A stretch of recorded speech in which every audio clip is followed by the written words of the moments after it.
Hello, good morning, good afternoon, good evening po sa ating lahat. Ito na naman si Josh. Magmumukbang, gugutumin na naman kayo ng anak ng inay. Ito na, meron tayo dining itlog na maalat, kamatis, at saka ginisa kong squash, zucchini squash, at saka meron tayong bagels, and of course, Lipton tea. Ayan. Low carbs muna tayo ngayon. Everyday low carbs tayo. Kasi nababawas tayo ng fat sa katawan. Let's do this!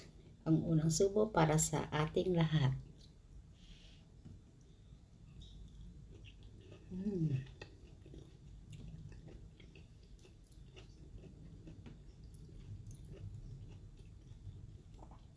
Ito na itong maalat kung matagal na to sa akin.